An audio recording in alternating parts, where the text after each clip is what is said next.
Hello friends, good morning everyone, how are you. बने रहिए मेरे चैनल के साथ और वीडियो को लास्ट तक वॉच करिए। तो आज मैं आप सब लोगों के सामने लेकर के आई हूँ यूपी पीसीएस 2025 पीवाईक्यू करंट का, जो कि 12 अक्टूबर को एग्ज़ाम था। मैंने 1 से लेकर के 30 तक क्वेश्चन अपने description link teaching bye Ramdevi ma'am channel पर डाल दिया है। आप लोग जा कर के वहाँ पर देख लीजिएगा। और मैं आज आप लोगों के सामने 31 से क्वेश्चन लेकर के आई हूँ। तो मैं यहाँ पर 31 नंबर से क्वेश्चन कराने वाली हूँ। आप लोगों को लाइक, सब्सक्राइब एंड शेयर ज़रूर करिएगा। और ये ऑफिशियल आंसर की मैंने निकाली है और उसी का एनालिसिस करा करके मैं आप लोगों के सामने ला रही हूँ। और आप अपना आंसर की से अपना रिज़ल्ट आप चेक कर सकते हैं कि आपके कितने मार्क्स आए हुए हैं। इससे आप अपने कट ऑफ का अंदाज़ा लगा सकते हैं। और जैसे कि आपको पता है कि यूपी पीसीएस वगैरह एग्ज़ाम में 1-2 क्वेश्चन गलत भी रहते हैं। तो मैंने एक क्वेश्चन को प्रूव भी कर दिया है कि वो सही था, लेकिन आयोग ने उसका आंसर 2 माना है। तो यहाँ पे ये भी ध्यान दे करके चलना कि क्या सही है क्या गलत है, वो हमको एनालिसिस करने पर ही पता चलेगा। तो इसलिए मैं आप सब लोगों के सामने एनालिसिस करके ला रही हूँ यूपी पीसीएस 2025 के।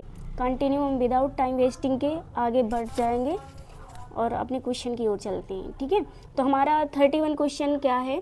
31 क्वेश्चन है हमारा, ऑपरेशन ओलिविया के संदर्भ में निम्नलिखित में से कौन से कथन सही हैं। तो यहाँ पे किसके संदर्भ में पूछा है? ऑपरेशन ओलिविया के संदर्भ में पूछा है। ठीक है, तो यहाँ पहला ऑप्शन क्या दे रखा है? यह उड़ीसा के तट पर ओलिव रिडले कछुओं, क्या दे रखा? ओलिव रिडले कछुओं की सुरक्षा के लिए भारतीय तटरक्षकों की एक पहल है। दूसरा ऑप्शन दे रखा, ऑपरेशन ओलिविया अगस्त के महीने के दौरान चलाया जाता है, जो ओलिव रिडले कछुए के घोंसले बनाने का समय होता है। नहीं, ये गलत है। ऑप्शन नंबर 2 क्या है? गलत है। और ऑप्शन नंबर 1 क्या है? राइट है। क्यों गलत है? ये अगस्त के महीने के दौरान नहीं चलाया जाता है, दिसंबर से मई के दौरान चलाया जाता है। कब चलाया जाता है? दिसंबर से मई के दौरान ये ऑपरेशन चलाया जाता है। और ये घोंसले नहीं बनाते कछुए उस टाइम, ये प्रजनन करते हैं। क्या करते हैं? प्रजनन करते हैं। ओके, इसलिए इसका ऑप्शन नंबर कौन सा सही? ऑप्शन नंबर डी सही है। ठीक है, नेक्स्ट क्वेश्चन हम चलते हैं लेकर के। नेक्स्ट क्वेश्चन हमारा है, निम्नलिखित घटनाओं पर विचार कीजिए तथा इन्हें सही कालक्रमानुसार क्रम में व्यवस्थित कीजिए। अब यहाँ पे कालक्रम अनुसार दिया है और क्या पूछा है? सही। इन्हें सही कालक्रम अनुसार में व्यवस्थित कीजिए और आंसर क्या पूछा है? सही उत्तर चुनिए। ठीक है, हमको इसका भी ध्यान देना है, सही और गलत का। तो हमें क्रम से बताना है कि कौन कब हुआ था। तो यहाँ पे दे रखा है पूना समझौता, सविनय अवज्ञा आंदोलन की समाप्ति, गांधी इरविन समझौता, द्वितीय गोलमेज सम्मेलन। तो इसका कौन सा आंसर हो जाएगा? 3, 4, 1, 2, यानी कि D option is the right answer.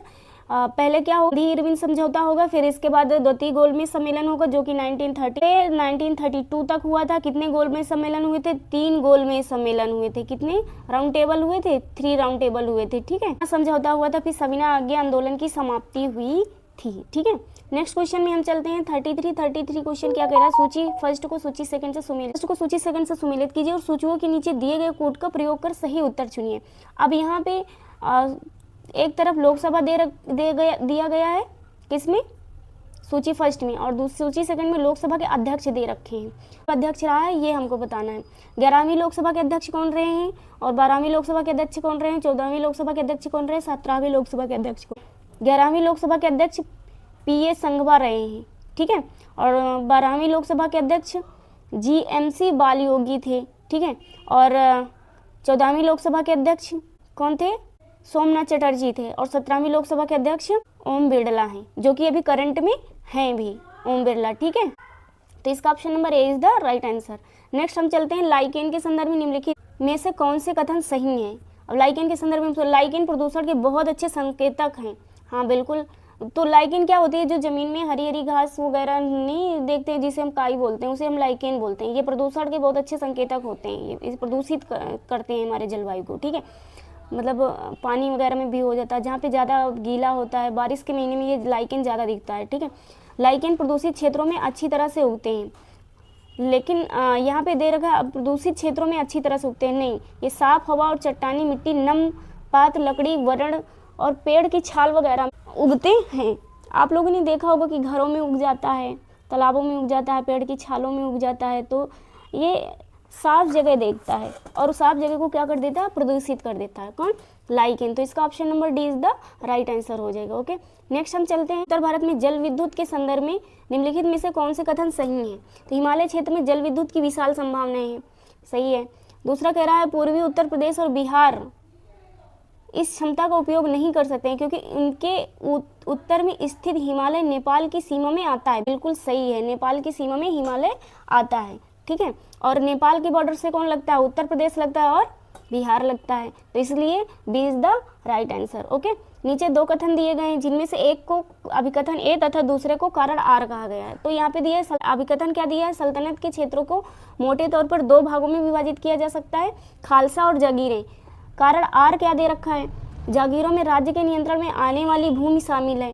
यहाँ पे भूमि शामिल नहीं है, यहाँ पे राजस्व इकट्ठा किया जाता था। क्या इकट्ठा किया जाता था? राजस्व इकट्ठा किया, यानी कर, जिसे हम आजकल टैक्स बोलते हैं, वो इकट्ठा किया जाता था।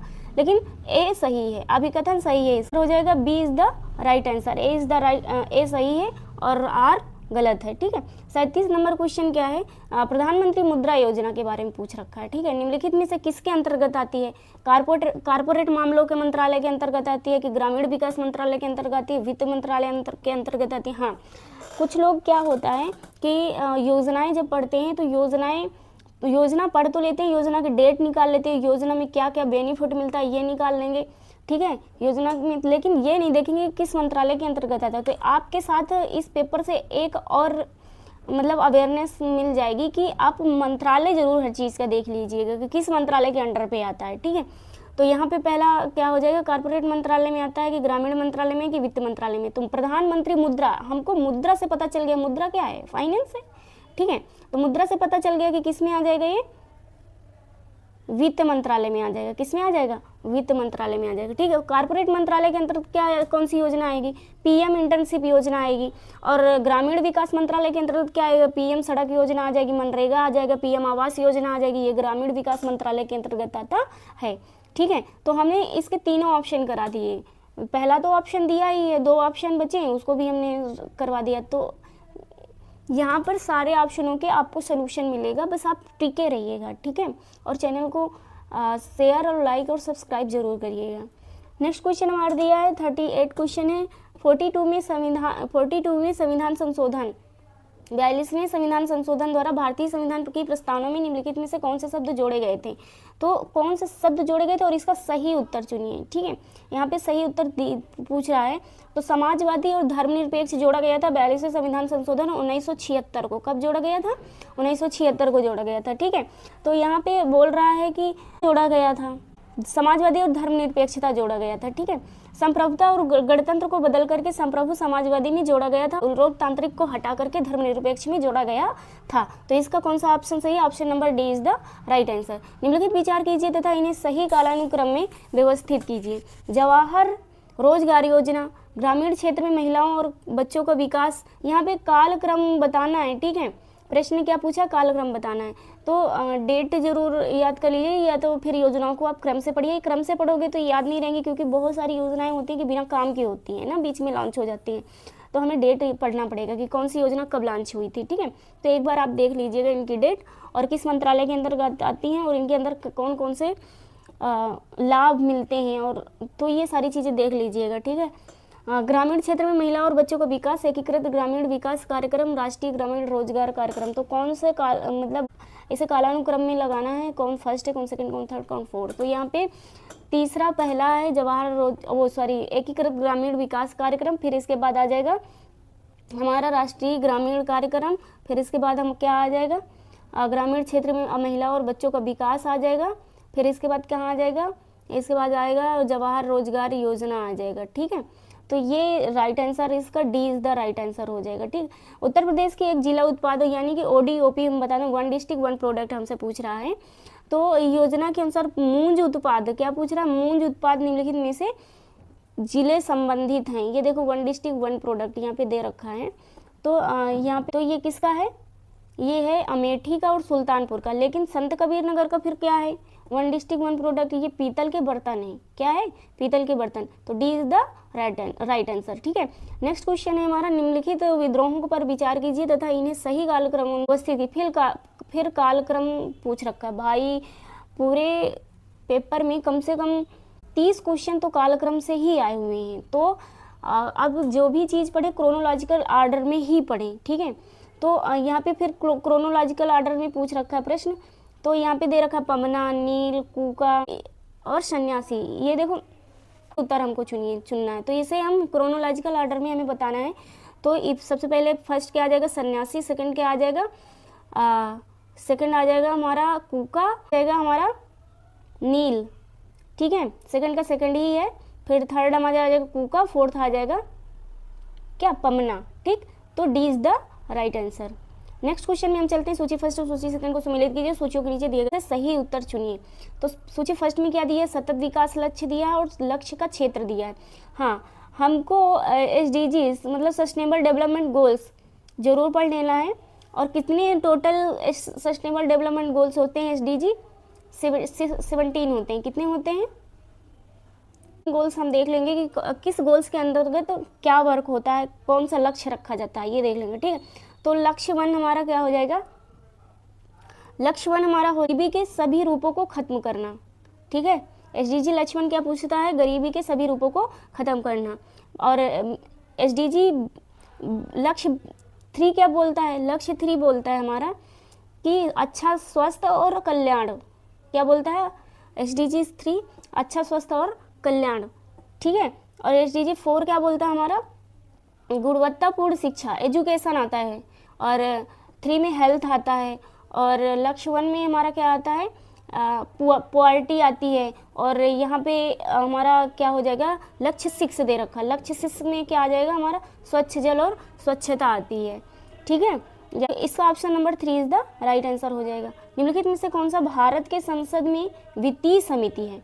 अब वित्तीय समिति फाइनेंशियल कमिटी पूछ रहा है, कहाँ पर, पार्लियामेंट में। कहाँ के पार्लियामेंट में, भारत की पार्लियामेंट में।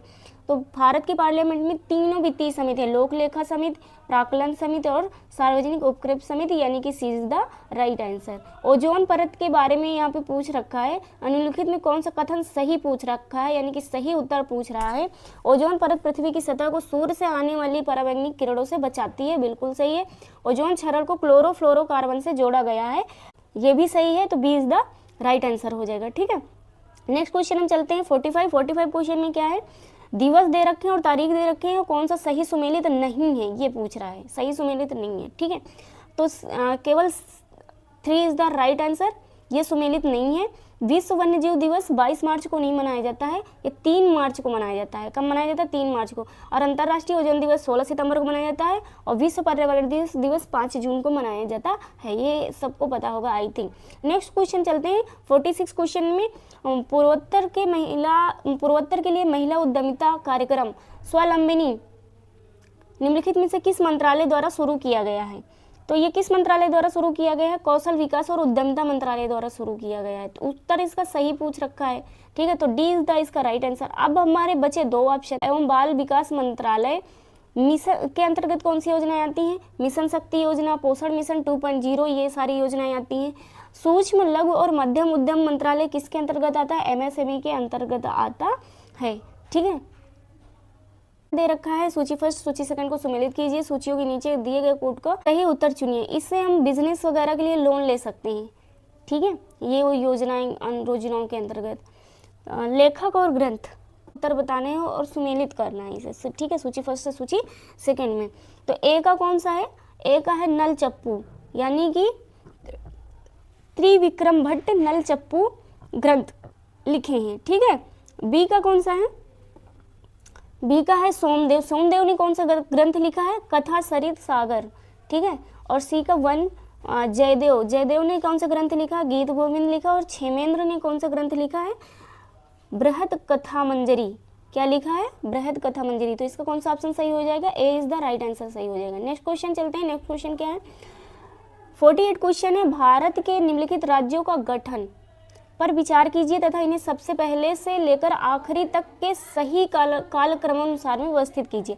यानी कि इसे भी हमें क्रोनोलॉजिकल ऑर्डर में बताना है। ठीक है, तो क्रोनोलॉजिकल ऑर्डर में बताना है तो पहला क्या आ जाएगा, पंजाब, अरुणाचल प्रदेश, नागालैंड, सिक्किम। तो यहाँ पे क्रोनोलॉजिकल ऑर्डर में बताना, तो सबसे पहले कौन सा आ जाएगा, सबसे पहले हमारा आ जाएगा नागालैंड। किस राज्य का कब गठन हुआ था, तो ये भी आपके पास, ये तो हर साल क्वेश्चन आता है भाई। 2 नंबर कहीं तो जाने वाले हैं ही नहीं, इस क्वेश्चन को रट लो। ठीक है, सारे स्टेट और स्टेट का गठन कब हुआ था, किस आर्टिकल के अंडर में आता है। ठीक है, ये भी देख लेना, कॉन्स्टिट्यूशन। ओके, किस आर्टिकल के अंदर में होता है, आता है राज्यों का गठन। और किस आर्टिकल के द्वारा हटाया जाता है, ठीक है, ये भी देखना। आर्टिकल 2 और 3, ठीक है, ये जोड़ा जाता है और ये हटाया जाता है। आर्टिकल 3 में क्या किया जाता है, राज्यों को हटाया जाता है। आर्टिकल 2 में राज्यों का गठन किया जाता है। तो आर्टिकल भी देख लेना और सन भी देख लेना। तो सबसे पहले कौन सा राज्य का गठन हुआ था, नागालैंड का हुआ था, फिर पंजाब का हुआ था, फिर इसके बाद सिक्किम को हुआ था, फिर अरुणाचल प्रदेश का हुआ था।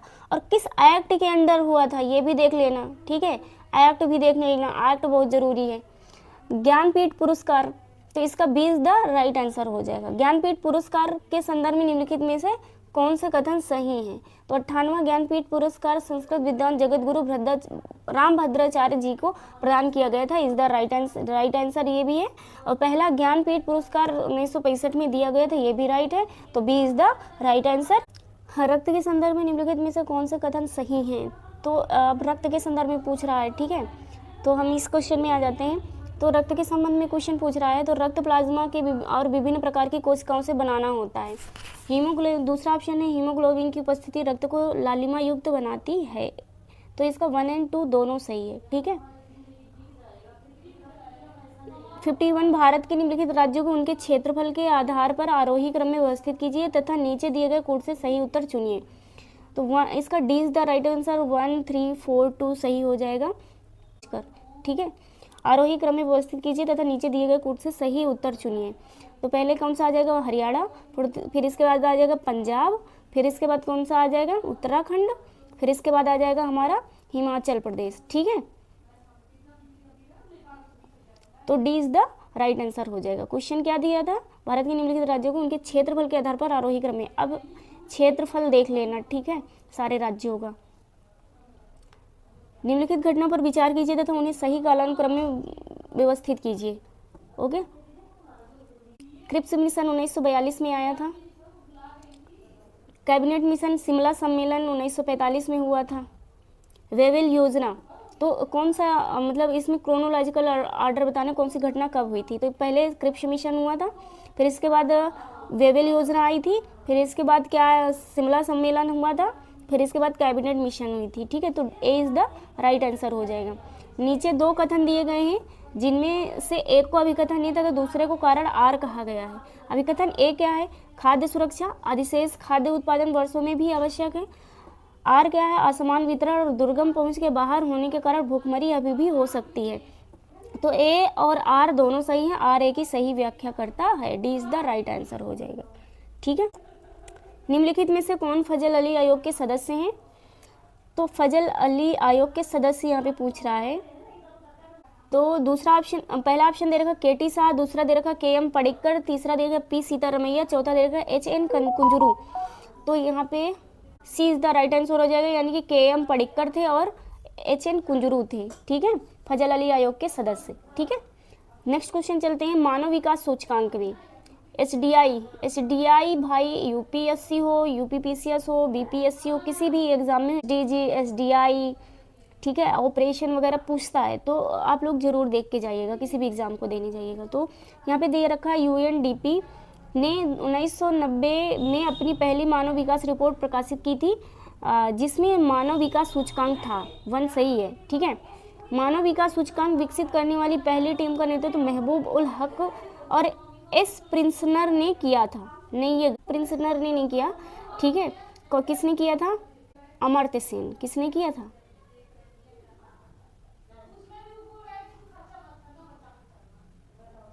अमर्त्य सेन, ठीक है। तो D is the right answer हो जाएगा, ठीक है। इन्हें नोबेल पुरस्कार मिला था, जिन्हें अमर्त्य सेन को। निम्नलिखित संतों को सही कालानुक्रम में व्यवस्थित कीजिए तथा नीचे दिए गए कोड से सही उत्तर चुनिए। अब संतों के बारे में पूछा है और क्रोनोलॉजिकल आर्डर में पूछा है, ठीक है। तो यहाँ पे देख लेना है, B is the right answer है। तो सबसे पहले कौन सा आ जाएगा? नामदेव आ जाएंगे, ठीक है। फिर कबीर आ जाएंगे, फिर इसके बाद नानक आ जाएंगे, इसके बाद चैतन्य महाप्रभु आ जाएंगे। निम्नलिखित में से कौन सा खाद्य सुरक्षा का आयाम नहीं है? अब यहाँ पे नहीं पूछ रहा है, तो यहाँ पे सी इज द राइट आंसर, नहीं पूछ रहा है। हाँ, खाद्य सुरक्षा का आयाम नहीं है, सही उत्तर बताना है, ओके, ये भी देख लेना है। तो उपलब्धता अगर तुम्हारे पास है तो तुम पहुँचा सकते हो, ठीक है, उपलब्ध है, तो पहुंच भी जाएगा, और सामर्थ्य है तो मिल भी जाएगा। आज लेकिन खाद्य सुरक्षा आयाम पहुंचने के बाद जवाबदेहिता तो ख़त्म हो जाएगी ना, क्योंकि उसने अवेलेबल कर दी अपनी सारी चीज़ें, उसकी ड्यूटी ख़त्म। तो 4 इज़ द राइट आंसर। इस जगह जवाबदेही नहीं आएगा। अगर कोई गड़बड़ी करता तो जवाबदेही देना पड़ता, जवाब इसे देना पड़ता, ठीक है।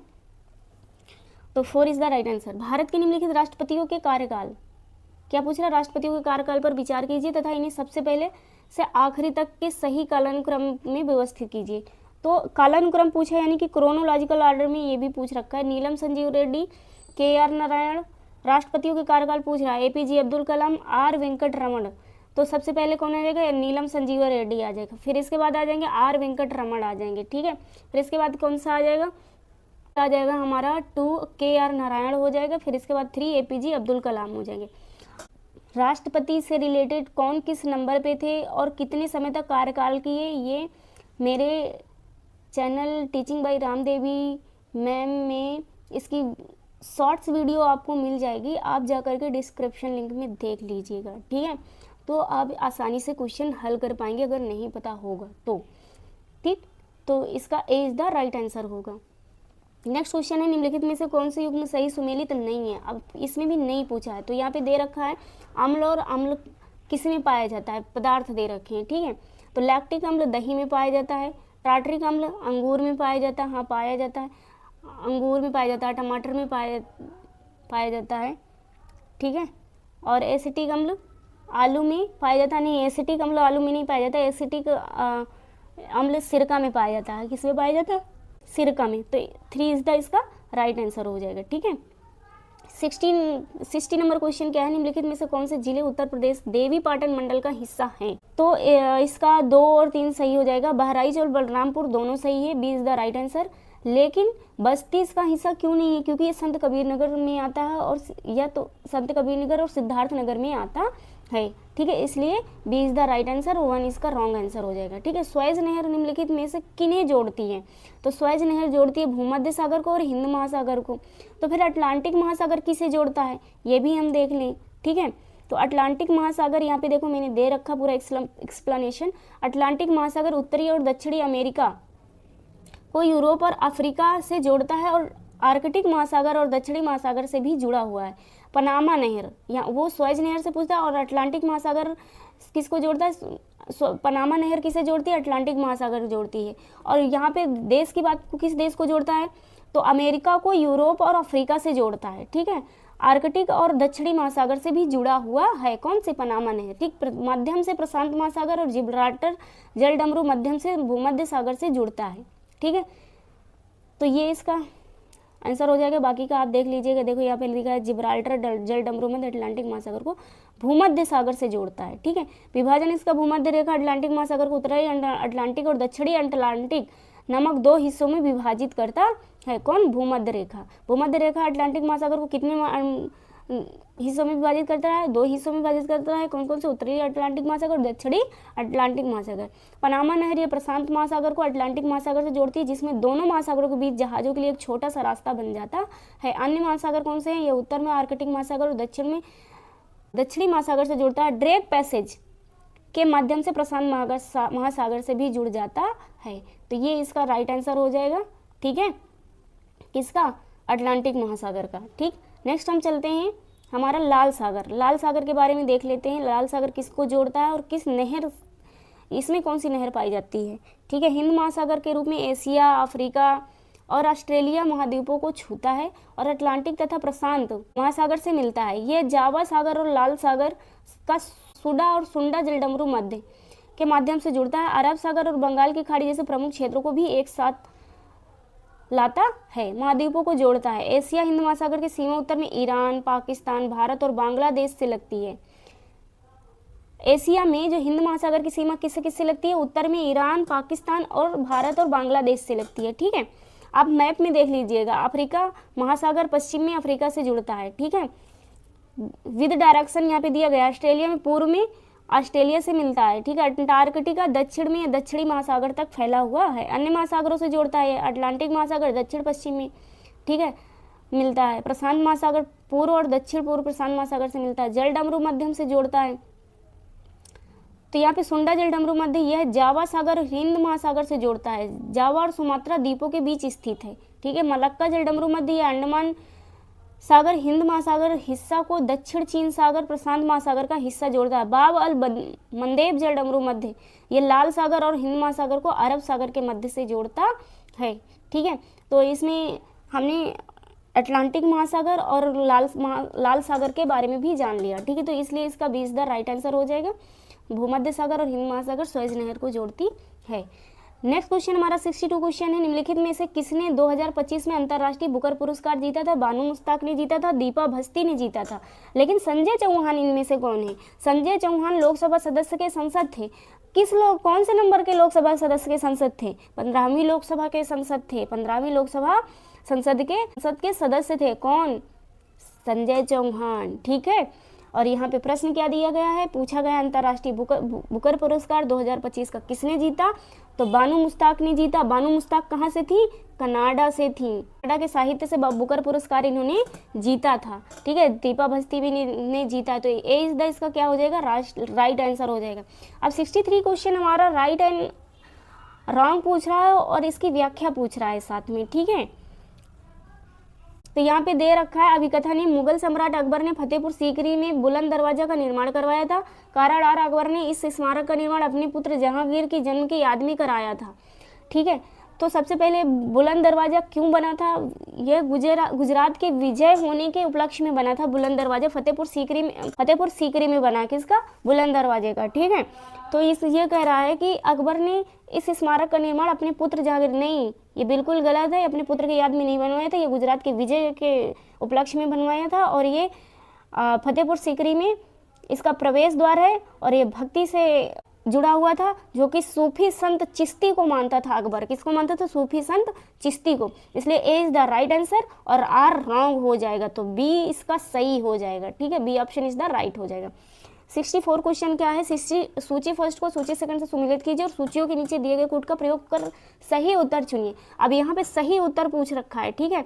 अब में पूछ क्या रहा है? हमसे पूछ रहा है संविधान सभा की समितियां, और सूची सेकंड में समितियों के अध्यक्ष पूछ रहा है। तो हमें इसका सही मिलान करनी है। संघीय संविधान समिति जवाहर के समिति के अध्यक्ष कौन थे? जवाहरलाल नेहरू थे। और प्रक्रिया नियम समिति के अध्यक्ष कौन थे? डॉक्टर राजेंद्र प्रसाद थे। ठीक है। प्रारूप समिति के अध्यक्ष डॉक्टर BR अम्बेडकर थे। मौलिक अधिकार उप समिति के अध्यक्ष कौन थे? JB कृपलानी थे। तो इसलिए इसका B is the right answer हो जाएगा। ठीक है। नेक्स्ट क्वेश्चन चलते हैं। 65 क्वेश्चन में अंतर्राष्ट्रीय पुलिस सहयोग के लिए ऑनलाइन पोर्टल भारत पोल निम्नलिखित में से किसके द्वारा विकसित किया गया है? ये केंद्रीय जांच ब्यूरो के द्वारा विकसित किया गया है कि अनुसंधान और विश्लेषण विंग के द्वारा किया? असूचना ब्यूरो। ये असूचना ब्यूरो नहीं है, सूचना ब्यूरो है। इंटेलिजेंस ब्यूरो इंग्लिश में इसे बोलते हैं। तो ये गलत है। ठीक है। प्रवर्तन निदेशालय। तो राइट क्या है? राइट है हमारा D is the right answer. ठीक है। तो केंद्रीय जांच ब्यूरो के लिए अंतर्राष्ट्रीय पुलिस सहयोग के लिए ऑनलाइन पोर्टल भारत पोल द्वारा विकसित किया गया है। अब हम यहाँ पे 2 और 3 4 ऑप्शन देख लेते हैं। अनुसंधान और विंग विश्लेषण के लिए क्या? विंग विश्लेषण किस लिए यूज किया जाता है? ये विदेशी खुफिया एजेंसी है। विदेशी खुफिया एजेंसी जो कि हमारे अंतर्राष्ट्रीय सुरक्षा के लिए है। और ये किसके अंदर काम करते हैं? ये PM के अंदर काम करते हैं, अनुसंधान और विश्लेषण विंग। ठीक है। ये विदेशों से सूचनाएं लेकर के आते हैं और हमारे देश में देते हैं, ताकि विदेशों में क्या चल रहा है उसके अकॉर्डिंग हम अवेयर रहें और हम अपने देश की सुरक्षा कर सकें। ठीक है। नेक्स्ट हमारा दिया रहा सूचना ब्यूरो, इंटेलिजेंस ब्यूरो। ठीक है। तो ये आंतरिक सुरक्षा, ये क्या है? आंतरिक सुरक्षा यानी कि हमें घरेलू सुरक्षा प्रदान करता है, यानी कि ये हमारे देश की ही खुफिया एजेंसी है। ठीक है।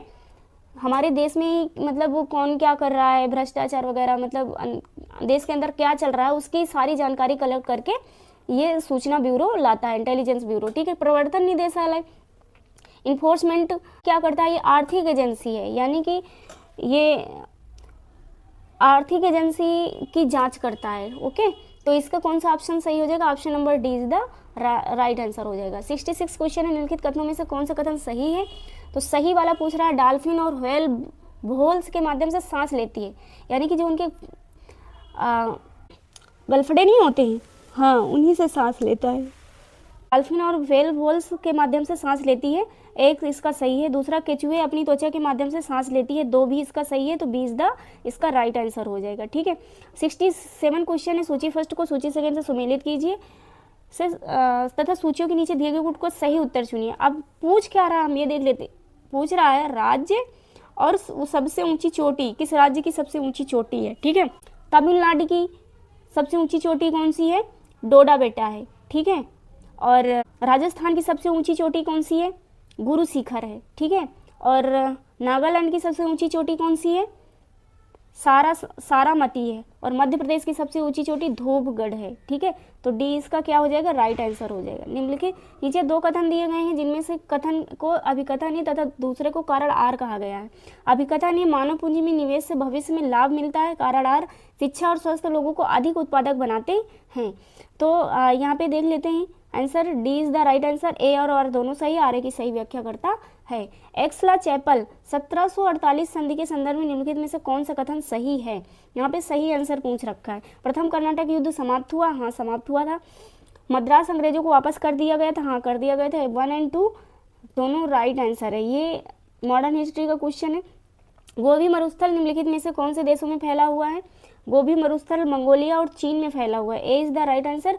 तो रूस और कजाकिस्तान में कौन सा रेगिस्तान फैला हुआ है, मरुस्थल फैला हुआ है, रिन रेगिस्तान। कौन सा है, रिन रेगिस्तान। ठीक है, विश्व जल आपूर्ति को के निम्नलिखित स्रोतों पर विचार कीजिए तथा इन्हें आरोही क्रम में व्यवस्थित कीजिए। अब हमसे आरोही क्रम से, डिसेंडिंग ऑर्डर में पूछ रखा है ये। ठीक है, महासागर हो जाएगा सबसे पहले, फिर इसके बाद ध्रुवीय बर्फ और हिमनद हो जाएगा। फिर इसके बाद, क्योंकि जब बर्फ पिघलेगी ना तो वो पानी के रूप में बदल लेगा, पानी के रूप में बदलेगा तो फिर हमारा क्या बन जाएगा, वो भूगर्भ भूजल। तो धरती में हमारा जल बढ़ जाएगा, जल बढ़ेगा फिर क्या बन जाएगी, नदियाँ बन जाएंगी। ठीक है, तो इसलिए ये कौन सा आंसर सही है, answer A is the right answer सही है। ठीक है, कोयला क्षेत्र और देश, यहाँ पे सूची फर्स्ट और सूची सेकंड से सुमेलित करना और कौन सा सही उत्तर है ये भी बताना है। ठीक है, तो यहाँ पे कोयला क्षेत्र पूछ रखा है और देश पूछ रखा है। किस कोयले क्षेत्र, किस देश में कौन सा क्षेत्र कोयला क्षेत्र है, ये पूछ रखा है। ठीक है, तो अपलेशियन संयुक्त राज्य अमेरिका में पाया जाता है। और लंकाशायर कोयला क्षेत्र कहाँ पाया जाता है, इंग्लैंड में पाया जाता है। और रूर कोयला क्षेत्र कहाँ पाया जाता है, रूर कोयला क्षेत्र हमारा पाया जाता है रूस में पाया जाता है। और कुजबास कोयला क्षेत्र जर्मनी में पाया जाता है। तो ए इसका राइट आंसर हो जाएगा। ठीक है, 73 नंबर क्वेश्चन हम देख लेते हैं। कौन सा रामसर आर्द्रभूमि स्थल उत्तर प्रदेश में स्थित नहीं है। तो उत्तर यूपी में कितने रामसर स्थल हैं, 10 हैं। ठीक है, और टोटल इंडिया में कितने रामसर स्थल हैं, तो टोटल 93 थे, तो अब 94 हो गए हैं। अभी बिहार में एक रामसर स्थल बढ़ गया है। ठीक है, तो बिहार में क्या हो गया, बढ़ गया एक रामसर स्थल। तो देख लेना आप बिहार में कौन सा रामसर स्थल बढ़ा है। 25 रामसर स्थल बढ़ा है। तो अब कितने रामसर स्थल हो गए, 94 टोटल इंडिया में हो गए। यूपी में कितने हैं, 10 हैं। ठीक है, तो यहाँ पे सही पूछ रहा है, नहीं है, गलत पूछ रहा है। ठीक है, सही उत्तर बताना है। तो यहाँ पे 3 और 4, रुद्रसागर झील और सुल्तानपुर राष्ट्रीय उद्यान, ये यूपी के रामसर स्थल नहीं है। और सरसई नावर झील यूपी का है और समसपुर पक्षी अभ्यारण्य भी यूपी का है। तो आप लोगों को कमेंट्स करके बताना कि रुद्रसागर झील रामसर स्थल कहाँ की है और सुल्तानपुर राष्ट्रीय उद्यान कहाँ का है। ठीक है, ये भी क्वेश्चन साथ में देख लेते हैं हम। भारत में पंचायती राज संस्थाओं के संदर्भ में निम्नलिखित कथनों में से सही बताना है। पंचायती राज संस्थाओं का कार्यकाल 5 वर्ष का होगा, हाँ 5 वर्ष का होता है। पंचायती राज संस्थाओं में आरक्षित स्थानों में 1/4 स्थान अनुसूचित जाति एवं अनुसूचित जनजाति महिलाओं के लिए किया गया। 1/4 नहीं, 1/3 किया गया है। ठीक है, 1/3 कितना किया गया है, 1/3, इसलिए ये गलत है। ठीक है, तो वो डी इसका राइट आंसर हो जाएगा। ओके, नेक्स्ट 75 क्वेश्चन है। चांदी की वस्तुओं के संदर्भ में सही आंसर बताना है। चांदी की वस्तुएं हवा के संपर्क में आने पर कुछ समय बाद काली हो जाती हैं, बिल्कुल सही है। ऐसा सिल्वर सल्फाइड की कोटिंग के कारण होता है। किस लिए होता है, सिल्वर सल्फाइड के कोटिंग के कारण होता है। तो बी इसका क्या हो जाएगा, राइट आंसर। आज का सेशन हम यहीं पर ख़त्म करते हैं। हमारे 75 क्वेश्चन हो गए हैं। और वीडियो अगर अच्छी लगे तो चैनल को लाइक करिए और सब्सक्राइब करिए और वीडियो को लास्ट तक वॉच करिए ताकि आपको चीज़ें सारी समझ में आए। Thank you everyone watching the video, और वीडियो को लाइक एंड सब्सक्राइब जरूर करिएगा। ओके।